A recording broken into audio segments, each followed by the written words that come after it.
Have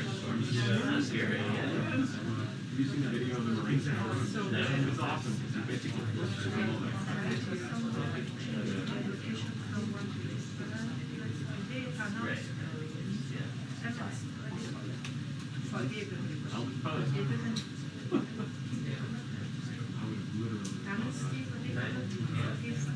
Amnesty. Good.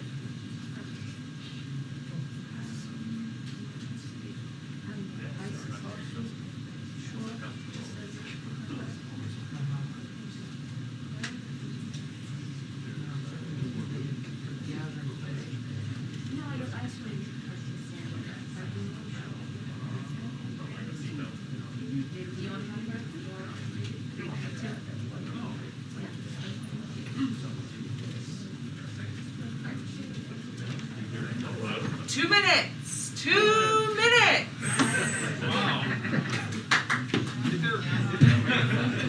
How do you define? Oh, is that right?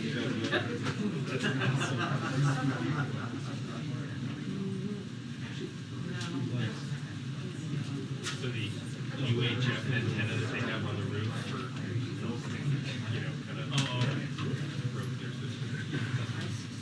You're too young for that.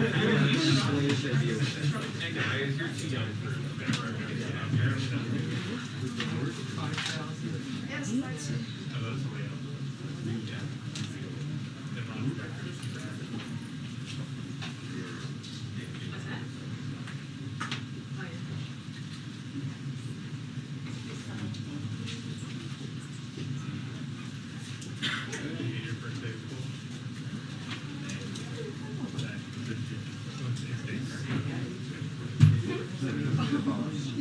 Yes, I did.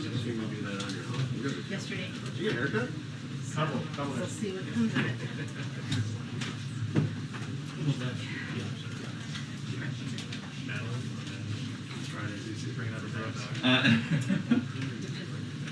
Ryan after this.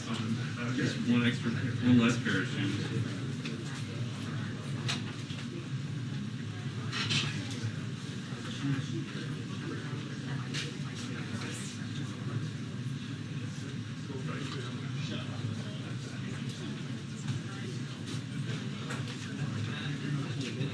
The reason they should be like that is because already has enough. Yeah. So yours is neither stone. Everybody. GSA. No, I think It's from Carolina, yes. we saw a flip. So GSA came and asked us, but we're not going to get sure we're here. Yeah. They're not there anymore. So I just identified what's wrong. Other than, I said, how do you know you're not getting it? What it was. Were you guys outside? What happened? Yeah, it took out our water to water your own. It was so.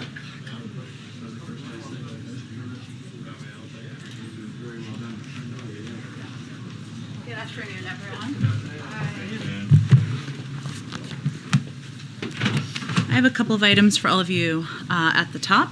On COVID-19 response, we just got today's vaccine report, which Jeff Science, our COVID coordinator, touched on during his briefing this morning. But for the rest of you who weren't a part of that, the report is nearly 1.1 million shots in arms. 1.1 million is the highest single-day total shots since July 3rd, which is a good sign. So far in August, we have gotten 12.5 million first shots into arms. That's already 2 million more first shots than in all of July, with several days still left to go to add to that total. Importantly, we've now hit a major milestone in our effort to vaccinate adolescents at a particularly important time as people go back to school. 50% of 12 to 17-year-olds now have at least their first shot. Obviously more work to do, but a positive step forward. Also wanted to note that today the Department of Health and Human Services Secretary Javier Becerra announced $85 million in funding to improve mental health services for our nation's children and youth, which is of course a priority for the Biden-Harris administration as a part of our push to get kids back to school safely and address the impact of the pandemic on them. Specifically, he announced the Health Resources and Services Administration is making 24 awards totaling $10.7 million in funds from the President's American Rescue Plan to expand pediatric mental health care access by integrating telehealth services. For example, actions like technical assistance for pediatric care providers providers to diagnose, treat, and refer children and youth with mental health conditions and substance use disorders. And this will also, the Substance Abuse and Mental Health Services Administration is also granting 29 awards, totaling $74.1 million to enhance mental health services for school-aged youth. So as an example of that, Project AWARE, which stands for Advancing Wellness and Resilience in Education, will use its funding to help raise awareness of mental health issues for young people and train school personnel. Also wanted to note that today we're announcing that President Biden has directed the Department of Homeland Security to serve as the lead federal agency coordinating across the federal government to relocate evacuated Afghans to the United States.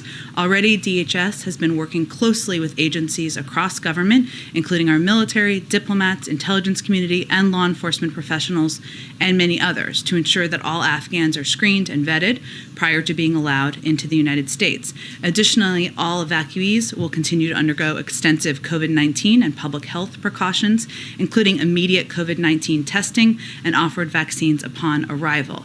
DHS will also coordinate with numerous other federal agencies to ensure that relocated Afghans have access to medical care and sufficient support to enable their successful resettlement in the United States. The President is grateful for the critical role the dedicated workforces across the federal government, including our military servicemen and women, diplomats, our intelligence and law enforcement professionals, and many others are in implementing this effort. Finally, this afternoon, the President and FEMA Administrator Deanne Criswell will host a call with the governors of Louisiana, Alabama, and Mississippi to discuss ongoing preparations for Tropical Storm Ida, which is expected to make landfall on the Gulf Coast as a major hurricane on Sunday.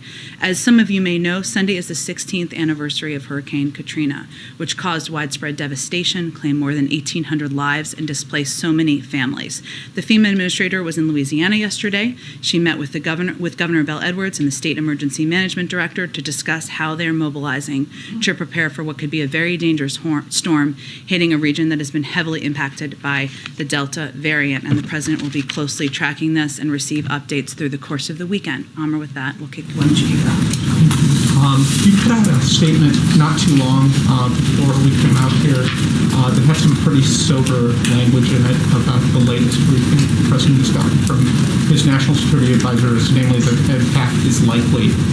I know you're limited, but is there any more specificity you can offer on what that threat is?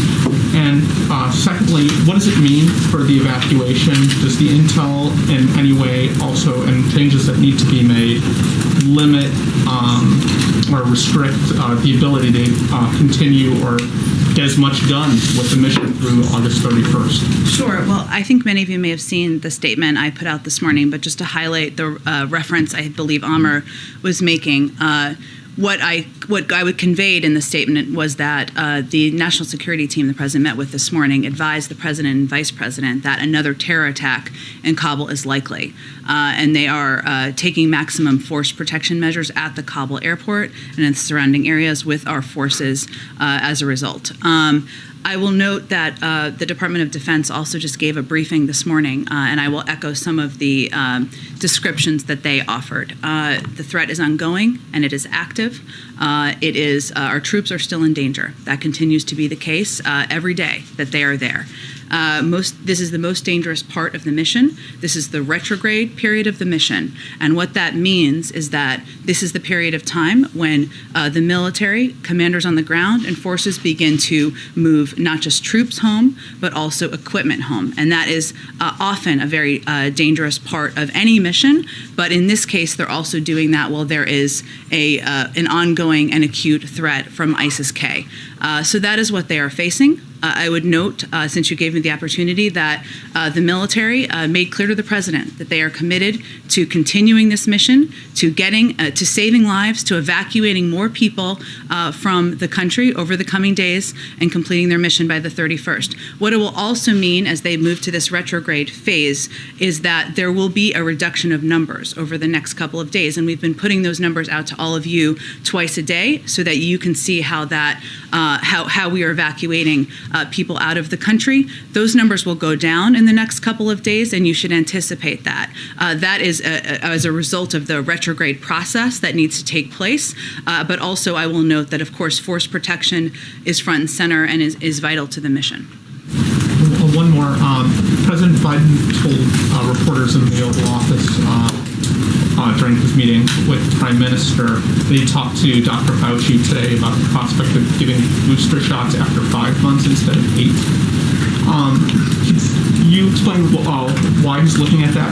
What information he has now that justifies the possibility of going that direction? Well, let me be very clear. The president would rely on any guidance by the CDC and the FDA and his health and medical experts. That guidance continues to be 8 months. That has not changed.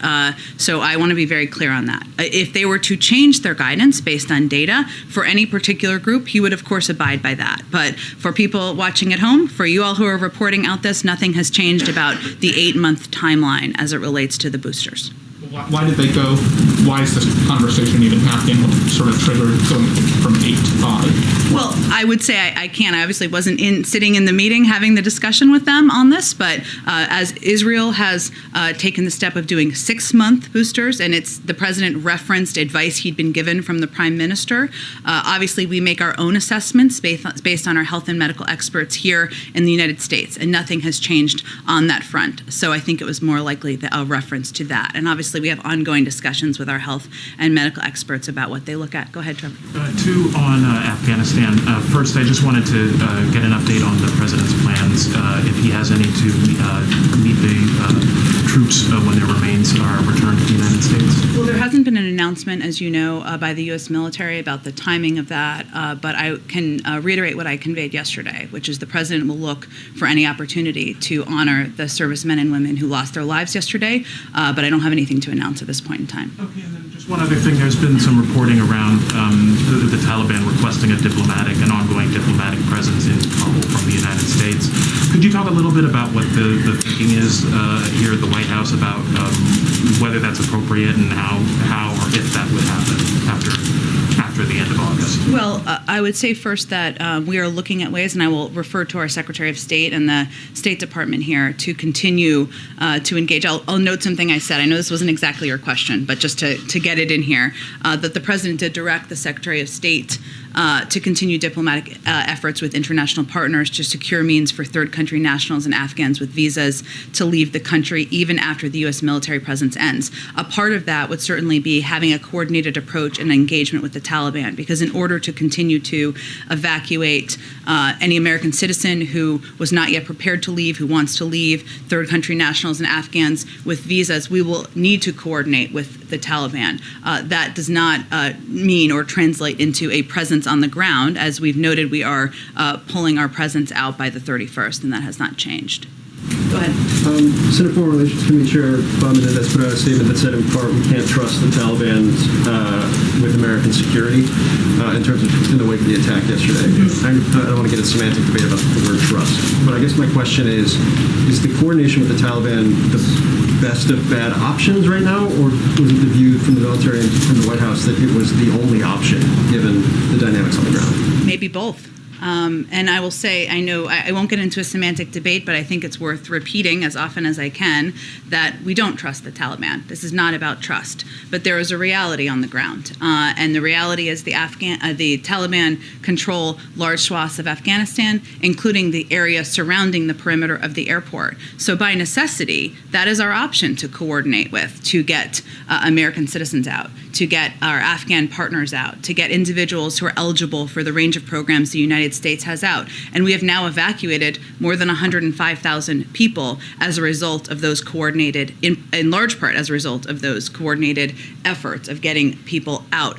But I will say that as the Department of Defense noted earlier today, clearly something went wrong here in the process, that we saw the ISIS-K attack occur yesterday. We don't have additional information to suggest that it was intentional or anything along those lines, which was a question that was asked yesterday. But clearly there was a break in the security process here. There's no question about that.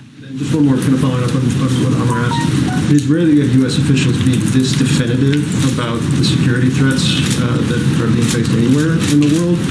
But this has always been something the president has pointed to as to why he wanted to stick to the August 31st deadline.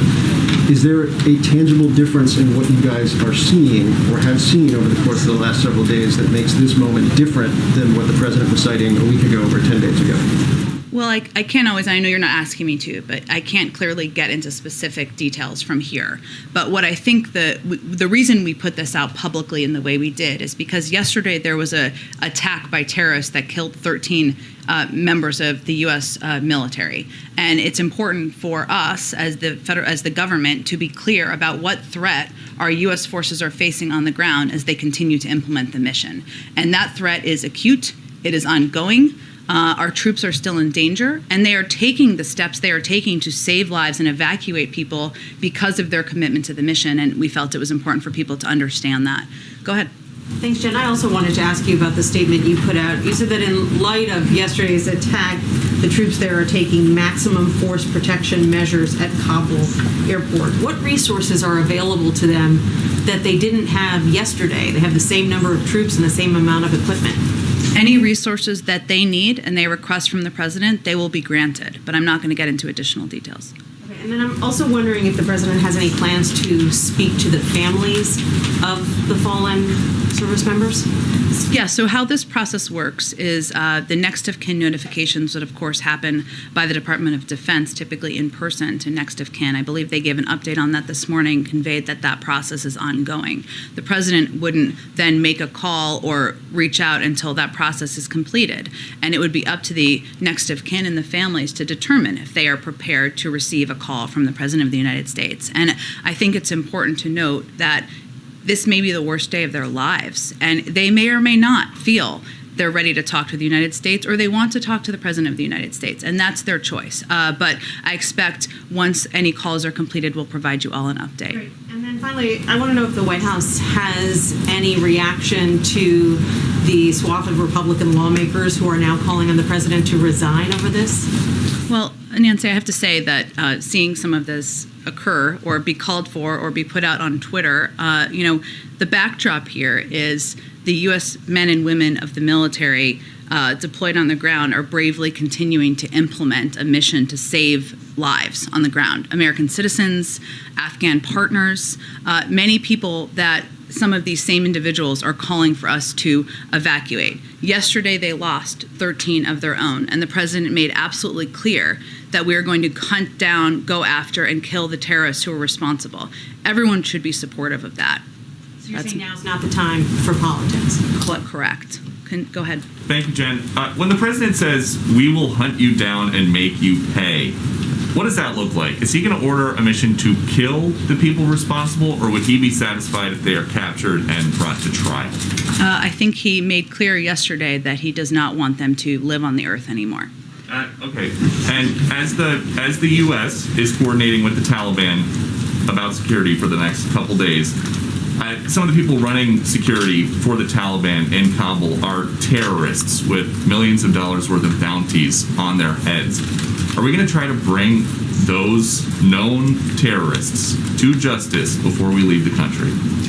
Peter, I think our focus right now is on doing everything we can to get the remaining American citizens who want to depart out of the country, to get our Afghan partners out of the country. As I just said in response to Phil's question, this is not a preferred relationship or a situation that we would have designed if we had started from scratch. I think that's very clear. But right now, we need to continue to coordinate. That's our focus for the next couple of days. And the last one, you said that you think we're going to have a great deal of leverage over the Taliban after we leave. You think we're going to have more leverage with no troops on the ground in Afghanistan than we do with thousands of troops on the ground in Afghanistan? Well, to be clear, one of the steps that the president directed his Secretary of State to take, which was in my statement this morning, was to engage with our international partners to determine what the path forward looks like. And there are key components here. The Taliban are going to want a functioning airport. So do we.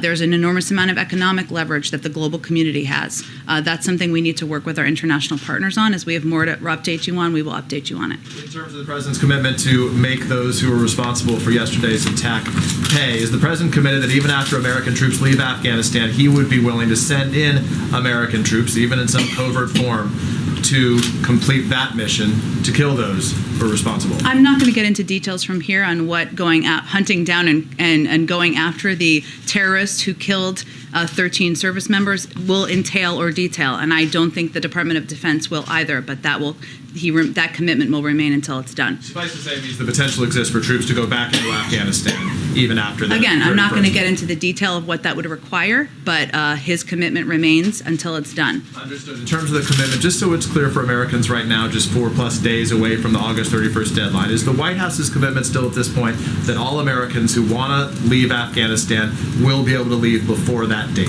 That is what we are focused on, committed to, and working toward. Go ahead. Back on the diplomatic efforts, it's Friday, the deadline is Tuesday. What more can you tell us about these talks that the president's directed the Secretary of State to undertake? How close is an agreement? Will we have a diplomatic presence in Afghanistan on September 1st? That's not what we're predicting, nor are we predicting we're going to have we're not predicting a diplomatic presence on the ground in Afghanistan. What we're talking about is coordinating with our international partners in order to determine what the path forward looks like so we can continue to evacuate third country nationals, Afghans with visas, and any American citizens who have not yet departed because they're not prepared to depart after that period of time. And that will require coordination with our international partners. It will also require continued engagement in some capacity with the Taliban. Just to be clear, are you suggesting there will not be an American diplomatic presence in Afghanistan? I think we've been clear we're pulling our personnel out by the 31st. I don't think we've made any other assessment. I'll let the State Department speak to any other plans beyond that. One more question. I think you indicated yesterday that you believe the president has all the legal authority he needs to attack ISIS-K. Is it the White House's view that the president can lean on the AUMF that was passed right after 9/11 to do so?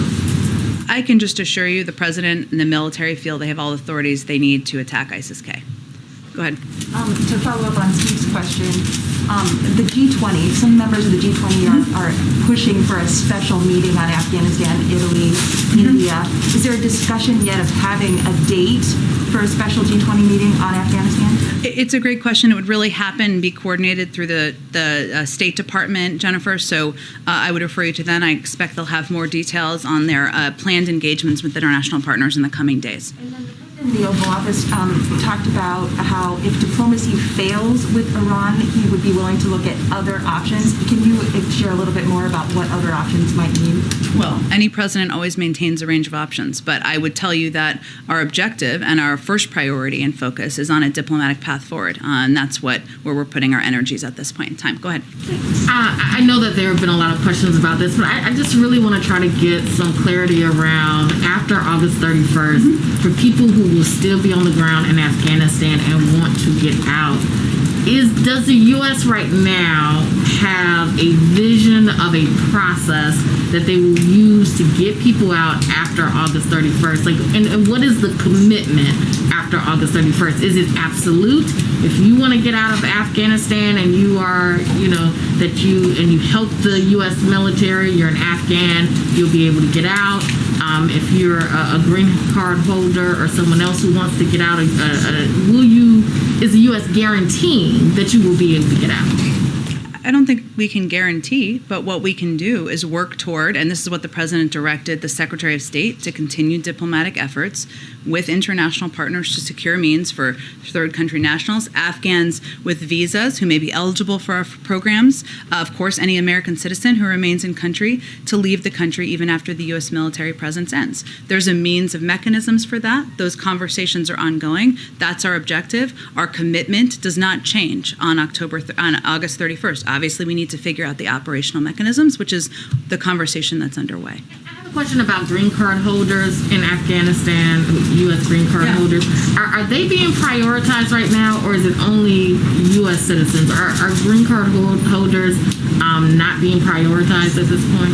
Again, I think you can note from the numbers, even if you look at the last 24 hours, and we got more than 10,000, I think it was actually a little bit higher than that, people out. Just over 300 of them were American citizens, passport holders, I should say. Obviously, the rest of the people were Afghans, were green card holders, were others, so they are still getting out of the country. Yes, go ahead.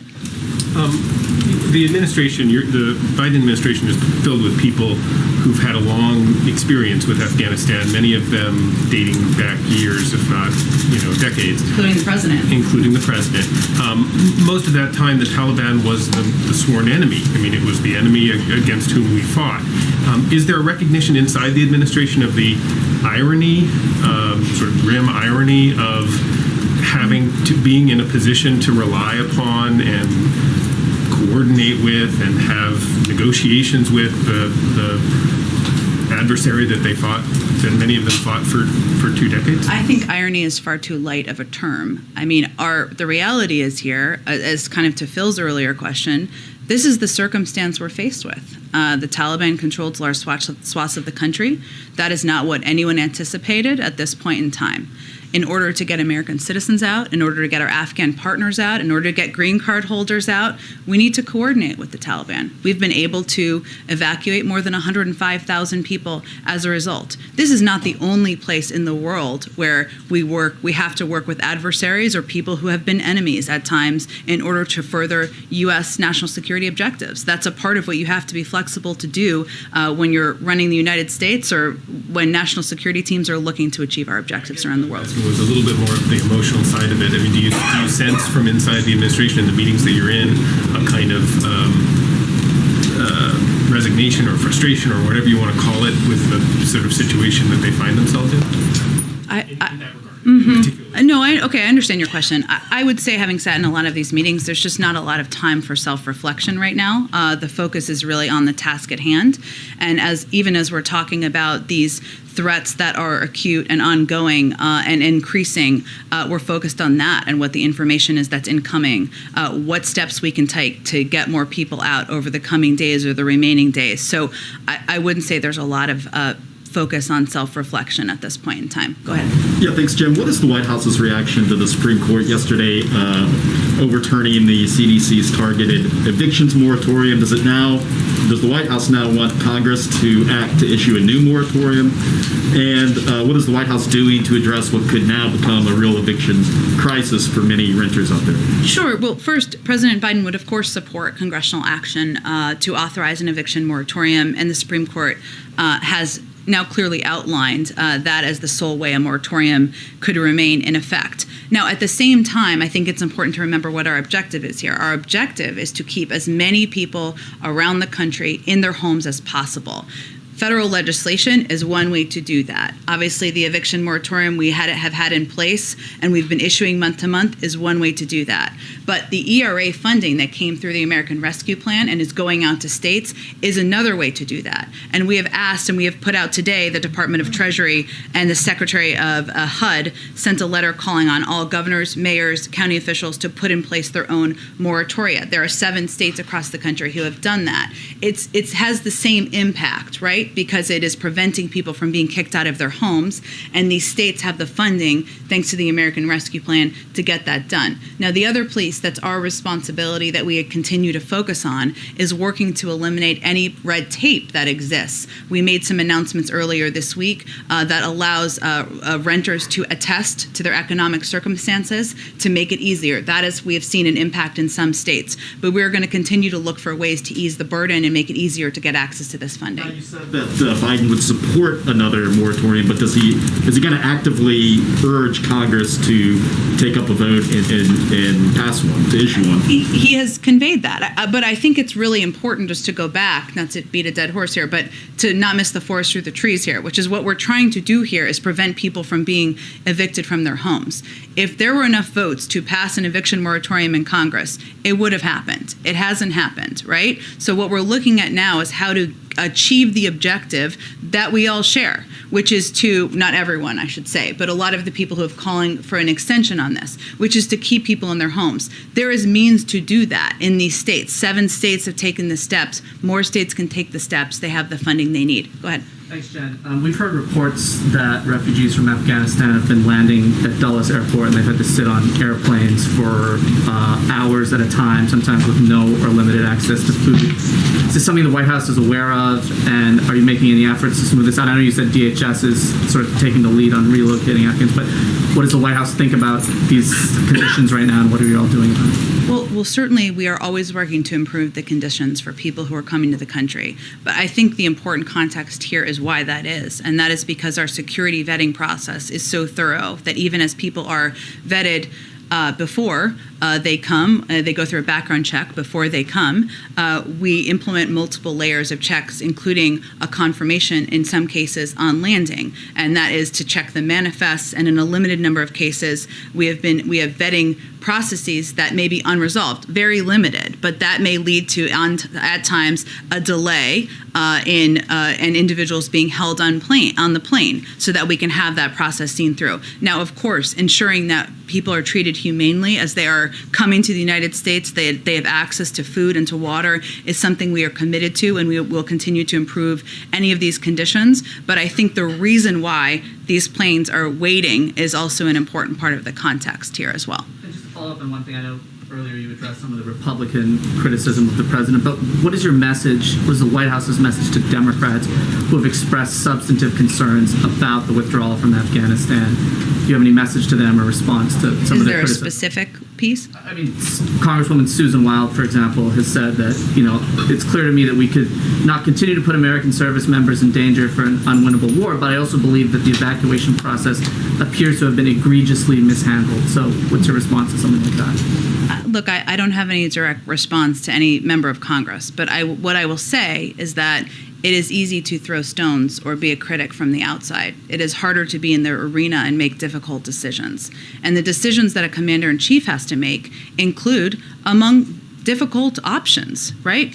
These were the options. You send tens of thousands of more troops in Afghanistan to potentially lose their lives. That's an option. Some support that. That's their prerogative. You pull out and you don't put anyone at risk, you don't put troops at risk, and you don't evacuate more than 105,000 people, that's another option. The option that he has chosen, in coordination and based on the recommendations with his military commanders and advisors on the ground, is to implement an evacuation that has saved the lives potentially of more than 105,000 people, certainly at risk of the men and women who are serving in the military, as we saw by the events of yesterday. That's the choice he's made. But Jen, apologies to my colleagues, but you guys have said repeatedly, presented this idea that there were only two choices. What evidence do you have that there weren't other choices that could have been made? I mean, what's the other choice anyone is offering? For example, the president could have said to the Ghani government in May, look, we're going to start a mass evacuation of all of the U.S. personnel. We're going to put out an announcement that says, we advise all of our Afghan allies who work with us to start evacuating as well. It would have been a show of no confidence in the Ghani government. There might have been other repercussions. I'm not suggesting that's the right way to have gone. I don't know, but it is another option, and I'm sure there's 10 other options that I haven't thought of. So why do you present it as these being the only two options? There are, of course, other options, but there are consequences to every option. That is my point. So let's take your example. If we had evacuated and moved in C-17s, 6,000 troops, I think that's what you're suggesting, and implemented this evacuation in May, you know what would have happened in all likelihood? The threat on U.S. forces would have increased at that point in time. ISIS-K. You would have been operating in a capital that wasn't overrun by the Taliban. How do you know that? Well, the Taliban wasn't near Kabul at that point. Look, Mike, I think it's easy to play backseat. Let's look at what could have happened 3 months, 4 months ago. I think we've been clear on a couple of things, I will just say. No one anticipated, I think including on the outside, that the Afghan government would have fallen at the pace they fell. And the president and members of our national security team have spoken to that as well. We didn't anticipate the Afghan national security forces would have folded as they did. We didn't anticipate that. And as a result of that all happening, we saw a chaotic situation just 2 weeks ago. So you can always, my point in the response to the question is that there are consequences to any of these difficult choices and decisions. That is what faces you as commander-in-chief. And that was the larger point I was trying to make. Go ahead. Thank you, Jen. Can you tell Sorry, us Samantha. can you tell us anything about the 13 service members who were killed yesterday, like gender, age? Is there anything you can give us without compromising? I wouldn't be in a position to share details about individuals. That would come from the Department of Defense. And as I noted, the next of kin notifications are still happening. Go ahead. On Wednesday, Yeah. WHO Director General said the scientific evidence on recommending booster shot remains inconclusive, and that the WHO is still trying to look at safety. And we know that President Biden and the First Lady will soon take their first shot in their booster shot in a few weeks. Are you concerned that the president will take maybe a booster shot that is not scientifically, that has no scientific evidence? No, it was approved by our FDA and recommended here in the United States, and that's the gold standard of this type of data review. Go ahead. In the last 24 hours, we understand that approximately 12,000 people have been evacuated out of Afghanistan. Yes. We know that for security reasons, you can't get specific on what security plans are in place, but generally speaking, can you say if any of the protocols or plans on the ground have changed to enable these evacuations safely, despite the threats that are currently there? Sure, I understand your question, and certainly they adjust and make adjustments on the ground. The commanders on the ground do in order to keep their troops safe, in order to successfully evacuate more people from the country. And as you noted, we're obviously not going to get into those details from here. It's also important to note and just reiterate, as I said earlier, that you will see a reduction in numbers over the next couple of days, and that is because they are beginning the retrograde process over the course of the next couple of days. They will also be mindful of troop posture and keeping the men and women of our military safe to the degree they can. Over the last few days, we have seen images of service members kind of creating this human chain, this human barrier holding people back in Kabul. Do you know if that's still happening? That seems like it's putting them in a very vulnerable spot. The servicemen, sorry, just so I understand. In Kabul, just images of them kind of blocking groups from getting to a certain area.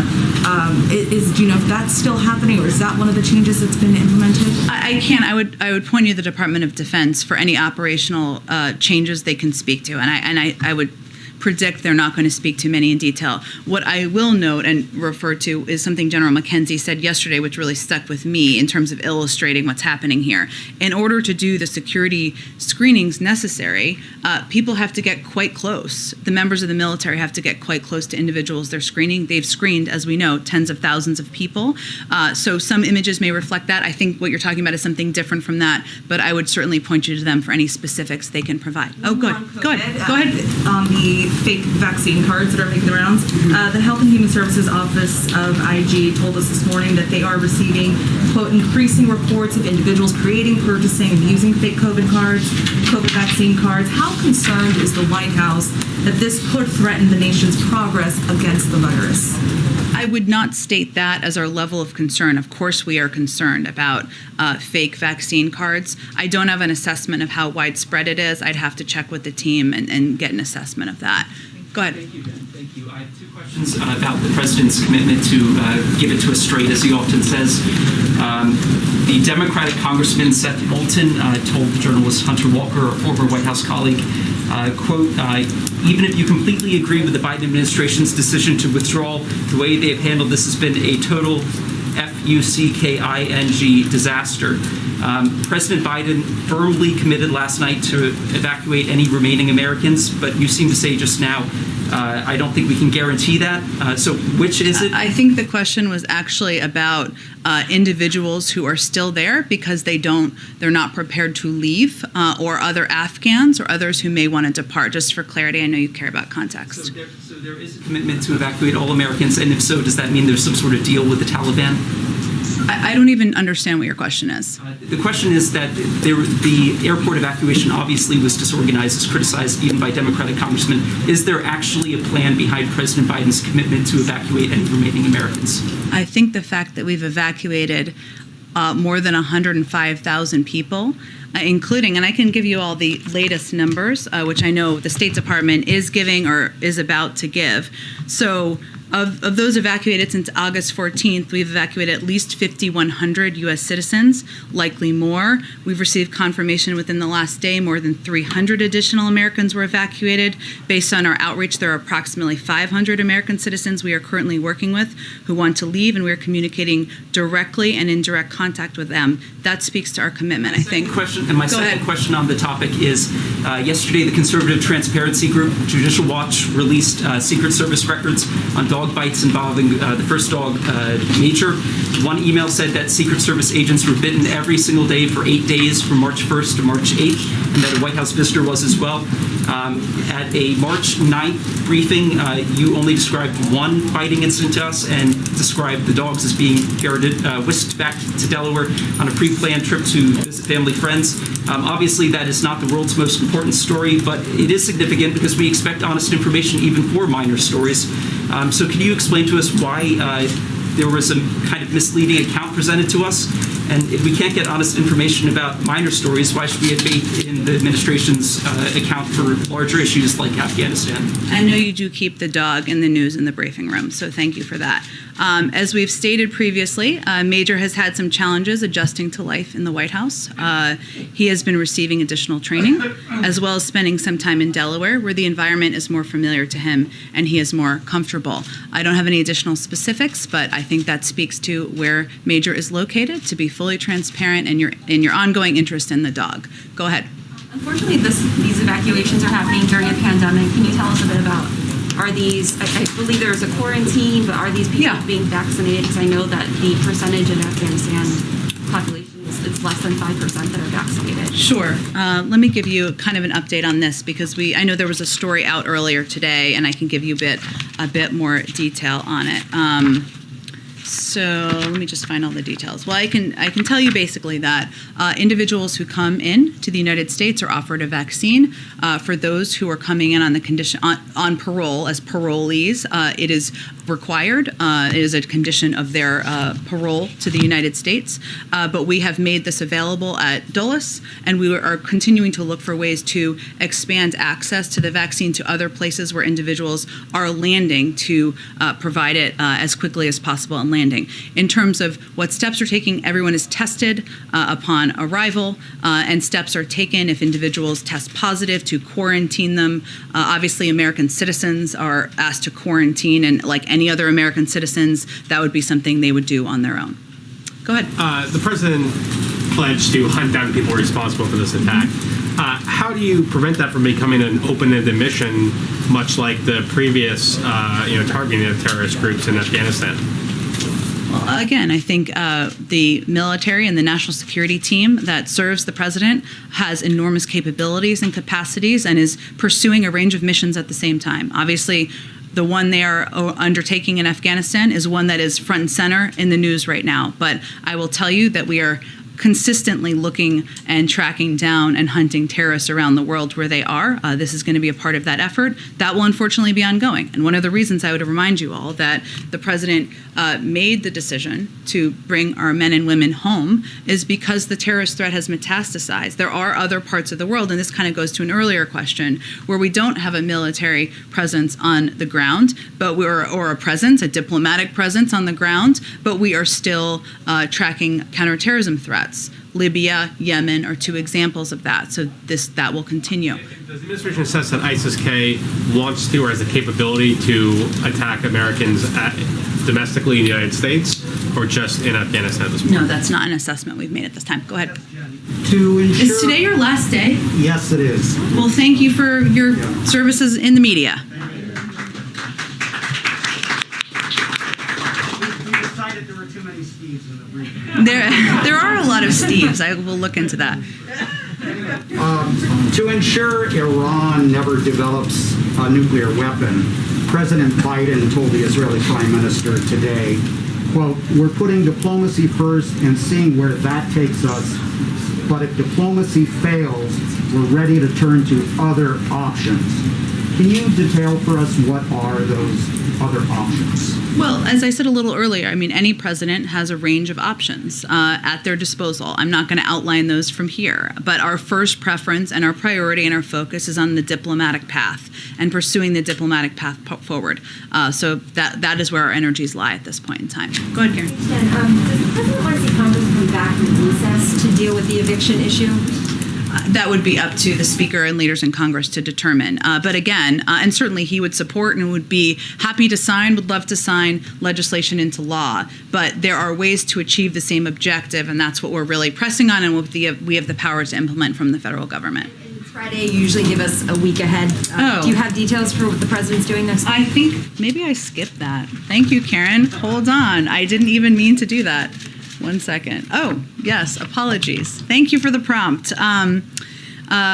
Every day, and some of these details will be finalized over the coming days. As you can expect, it's a bit fluid. But every day this weekend and next week, the president will continue to meet with his national security team to discuss intelligence, security, and diplomatic updates on the evolving situation in Afghanistan. And as I noted at the top, he will also be receiving regular updates on the hurricane. We'll provide those updates to you as they happen. Next week, the president will also welcome President Zelensky of Ukraine to the White House. The visit will affirm the United States' unwavering support for Ukraine's sovereignty and territorial integrity in the face of Russia's ongoing aggression in the Donbass and Crimea, our close cooperation on energy security, and our backing for President Zelensky's efforts to tackle corruption and implement a reform agenda based on our shared democratic values.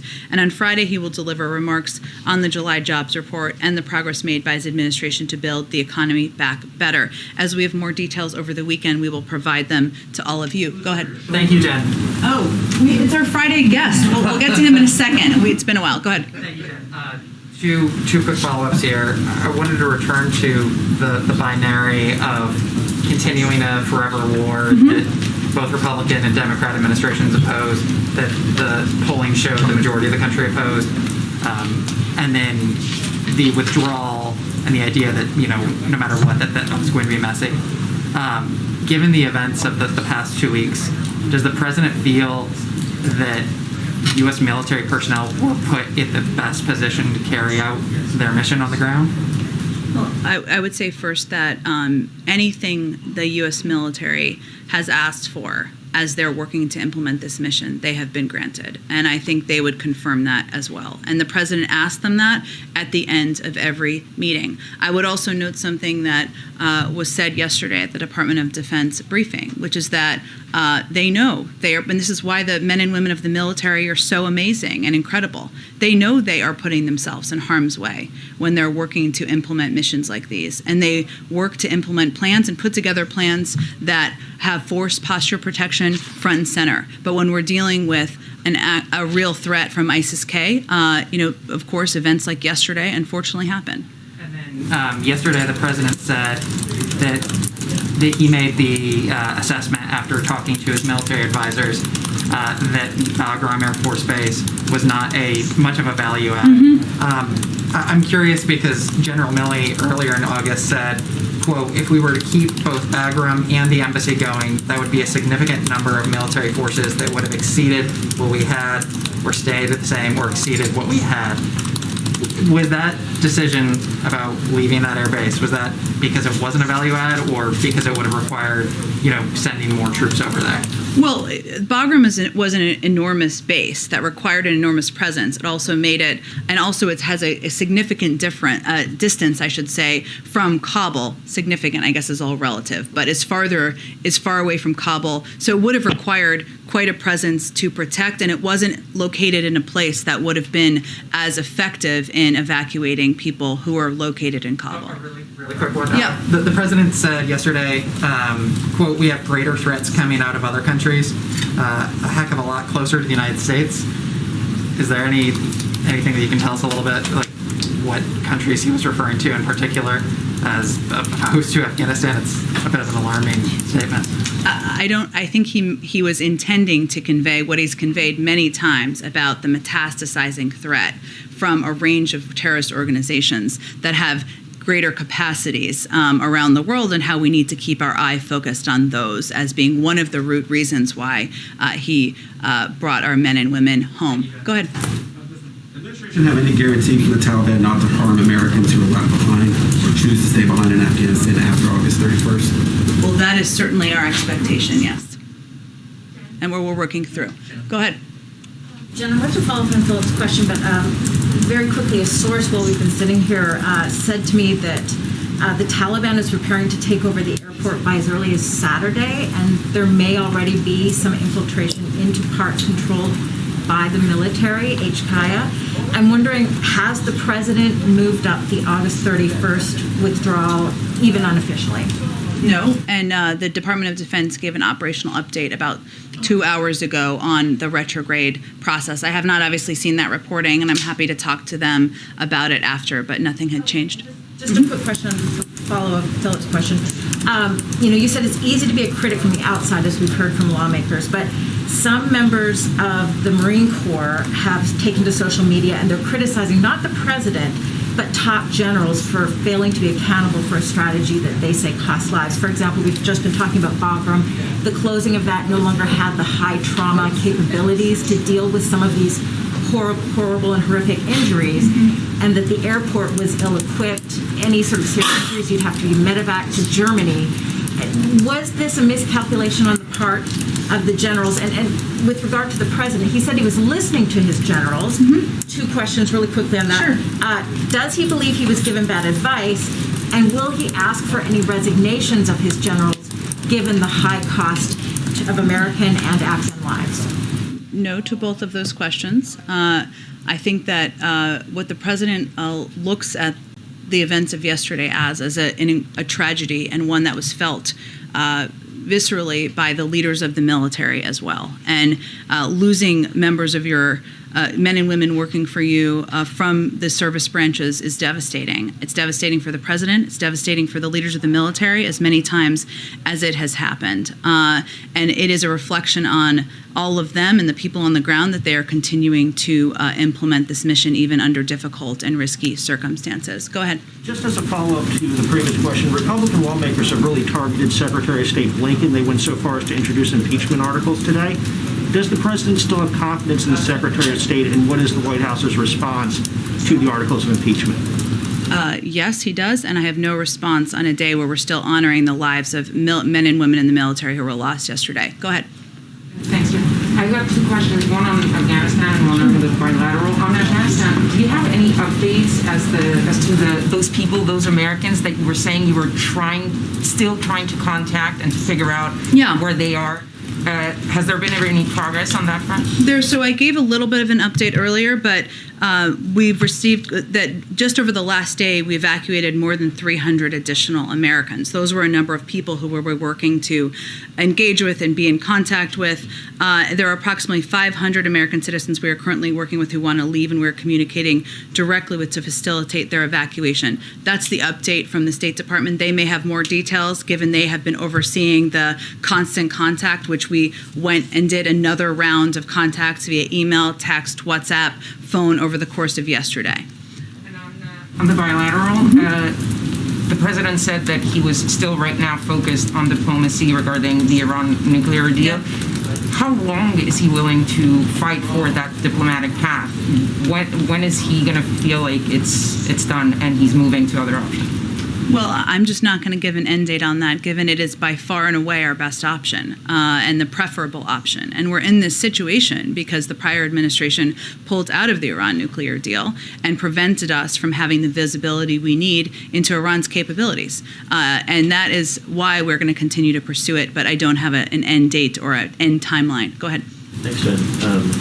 Justice Breyer gave an interesting interview to the New York Times today. I know there's a lot of sensitivities about looking like you're pushing out of justice, but I'm wondering if the White House has made any preparations for a potential Supreme Court justice opening. Again, it's going to be up to any sitting Supreme Court justice to make a determination about their timeline and how long they'll stay. And has the president reached out to any governors about the lack of rental assistance aid that has actually gone out in states? I know, the federal government can only control so much, but I'm wondering if the president has reached out to governors specifically to urge them to get that aid out. Well, I would say that we have had a number of members of his cabinet and senior officials who have been engaged directly with governors about how to get the aid out, and a number of the steps we've taken to cut the red tape and make it easier from the federal government has been a result in part of these discussions on what can make it easier to get the money out. Yeah. Go ahead. Oh, sorry. Go ahead. Thank you very much, Jen. About the relations with the Taliban, looking forward. So the US obviously has got some ongoing asks of the Taliban, like some cooperation on helping to get future people out. Yep. And presumably looking for these Islamic State folks. What are the Taliban asking in return? Are they asking for recognition? Are they asking for an embassy to be put back there? What's their kind of big ask? I think I should be really clear here. There's no rush to recognition of any sort by the United States or any international partners we have talked to. I am, as I've said in the past, blissfully not a spokesperson for the Taliban. So I would ask you to ask them that question as to what they want. Go ahead in the back. You talked earlier about COVID screenings for evacuees as they are coming in. Do you have any information or indication of what the positivity rate is? And can you say how many times are these evacuees being tested? You said that they're being tested in Kabul. Are they being tested again once they arrive in They're the US? tested when they arrive here. Can you say what the positivity rate is? I don't have that information. I will see if the Department of Homeland Security has it. Vaccines that were donated to. And I would just reiterate, individuals who test positive are quarantined and separated. So that is how that is handled. Can I ask about the U.S. has donated over 3 million COVID vaccines to Afghanistan. The UN put out a report this week saying that the number of vaccinations in Afghanistan has significantly dropped since the Taliban took over. Does the White House or does the U.S. government have any indication of what's happened to those vaccines? Are they in the hands of the Taliban and are they still being distributed? Or is there a concern that the Taliban might try to sell those doses? Well, we have not worked with the Taliban as the government, right? And a lot of these assistance is often distributed through humanitarian organizations or others who work through COVAX. I would have to check and see what the implementation and mechanisms are, but we are quite careful and very focused on vaccines not getting into the right hands. And for countries we work with, and remember this was an issue with Cuba, right? We need to have mechanisms to ensure that they are getting out to the populations who need to get access to the vaccines. Go ahead. I would like to ask you, there is link between Taliban and ISIS because the Taliban released from the president from the jail based of US and Taliban agreement. Now Afghan people more worried if the Taliban and ISIS-K, they are friends. It's going to be okay, and still they are friends with the Al-Qaeda too, which is they didn't keep their commitment. Or if not, do you think that it's going to be, started again another civil war in Afghanistan? I don't understand. Taliban and ISIS, they are friends or they are enemy? I think there's clear historic evidence that they have been enemies in the past. I don't have any assessment beyond what we've said over the last few days about the fact that we have no information to suggest that the Taliban had knowledge of or engagement in the ISIS-K attack. Beyond that, what we have available or what I can speak to as historic precedent. Oh yes, let me go. Hello. So we haven't done this in a while, but so this is, let's see, Blake Patterson. Thanks for joining us, Blake, who is from The Advocate in Baton Rouge, Louisiana. How can we help you, Blake? Thank you for having me. Hurricane Ida is on Louisiana's doorstep, but today marks the 1-year anniversary since an even stronger storm, Hurricane Laura, devastated Lake Charles in southwest Louisiana. President Biden promised back in May that help was on the way, but the region still hasn't received a penny in supplemental disaster relief. What can you say to the people of Louisiana for how much longer they need to wait for President Biden and Congress to act? And with this latest storm coming, why should Louisianans trust that the Biden administration will be there to back them up if it's just as devastating?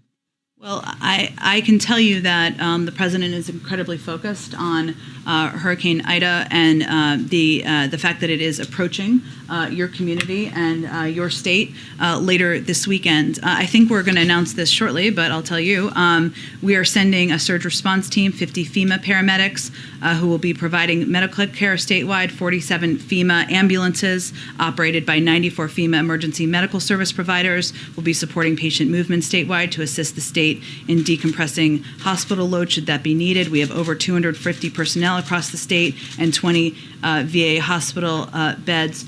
We have been working to provide direct assistance and even get ahead of the storm. We're pre-positioning personnel and resources, I noted, including food, water, and generators to respond to what could be a dangerous hurricane hitting the region over the course of the next day. I also noted that yesterday, as you know, the FEMA administration was down in the region. The president will speak with the governor later this afternoon. In terms of the supplementary funding from the hurricane from last year, I'll have to check on the status of that and what the holdups are. Thank you for joining us and for your patience. Appreciate it. Okay, thanks everyone. We'll see you all on Monday. How can we be sure that we'll be able to get the bombers? That bomb. I think you should have faith on the capabilities of our military and our national security team. Thank you, everyone.